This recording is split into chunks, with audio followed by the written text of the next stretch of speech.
Welcome to Technology and Education. Today I'm Richard Smith. And I'm Caroline Crawford. And today we're talking about some ideas to help you proofread your e-learning course. You know, we all make common mistakes when we write, but we don't often realize how to correct them easily.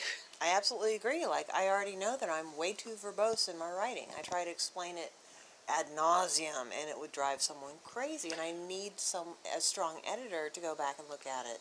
That's right, because not only my own review, but someone else's review is very important. yeah, you know, in an e-learning course, if you have too much text, it can really tie up a student in getting the main idea of what you're trying to say.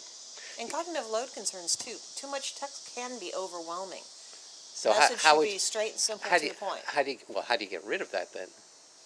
Message should be straight, simple, and to the point. But if you're the one who wrote it in the first place, I think. Well, let me give you my opinion. I think if you get somebody else to read it after you have written it, that person, if that person is brave, he or she will tell you, "Gosh, you've got too much text in here. You're being redundant, or you're going around in circles, or whatever." Because it's very difficult for us to self-criticize, Self-edit, self-criticize. self-criticize. Another thing is that we all make mistakes when we write. The key here is understanding your common mistakes.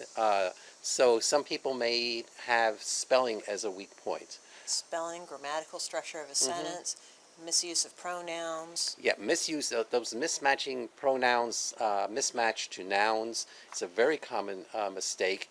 So if you're aware of it when you write your course in the first place, you can avoid making those mistakes. You'll be doubly sure to make certain that you have spell checked everything, and don't always rely on the spell check because you have. It's like when you're trying to text someone and all of a sudden this strange word shows up due to spell check. That's right. I mean, you have words that sound the same but are spelled differently. That's there, not there, and there. That's right. They're not going to be caught by a spell check. So you need to be aware of those types of mistakes that you, as a writer, will commonly make, and to get them out as you write. Read what you've written and edit those And out. be aware of it while you're writing. I know that I am too verbose. I try to correct that behavior when I'm developing product. I know that I offer humanistic feelings, viewpoints to inanimate objects. Anthropomorphizing. Well, something I can never, I can never. But I know that's an issue for me, so I need to be careful of doing that while I'm writing the product, but also when I'm going back and editing, as well as giving a heads up to an external reviewer who's taking the time and offering the effort to develop and redevelop and ensure that my product is decent. And that's an interesting thing also, because editing a product is not a single run. No. In other words, when you create your e-learning course, you simply do not say, well, I've got my first draft, I'll go over it one time and edit it, and that will be it. Actually, I have a bad habit of doing that. actually, it's a multi-step process. Absolutely. You first get it written. Clarification is an issue.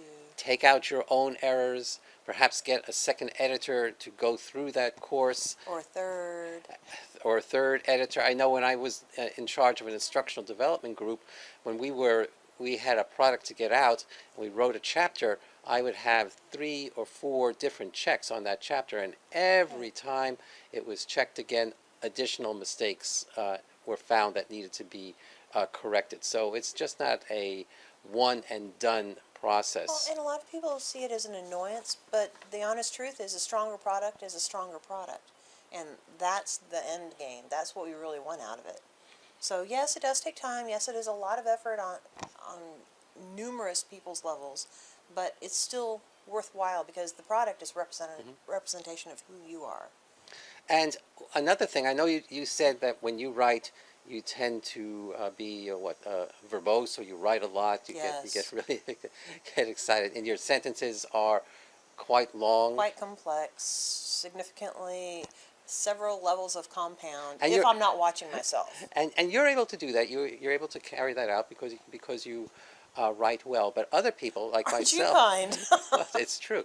Other people like myself, I'm very careful when I write to keep my sentences short, and that's my advice for other people, because the Straightforward. shorter the sentences, the less chances there are for error. That does not mean that you have to write in Dick and Jane style, but just keep your sentences down. If you have a thought that can be expressed in 2 sentences rather than one long sentence, see if you can figure out a way to cut that one long sentence into 2 short sentences, or relatively short sentences. And it makes it easier to spot the errors when you do that. True. And another way of offering additional support for the students is to, in any e-learning environment actually, not only textual display of information, but also a more multimedia aspect, whether we're talking about audio, video. Additional readings from the internet may be appropriate, textual or otherwise. It may be appropriate, but there's still the cognitive load concern, because I integrate all those additional components as well, but they're not mandatory. The primary focus is the information Well, that is offered in the textbook and in the online course, and the addition of the different ways of viewing the information are additional readings, additional efforts towards viewing the information in a little different of a twist, so that they have different ways of understanding the information and integrating it into their thought process memory. any of that would also need to be edited. One last item: Absolutely. when you have something written and you have read it to yourself several times and you've gone through and edited, when you think you've finished with your editing process, pick up that piece of paper, what you've just written, and read it aloud to yourself. See if it makes sense. And when you read it aloud to yourself, after that, read it aloud to one of your friends and see if it makes sense to that friend. Because when you read it aloud, you also will pick up a lot of errors and items that may be confusing to the reader.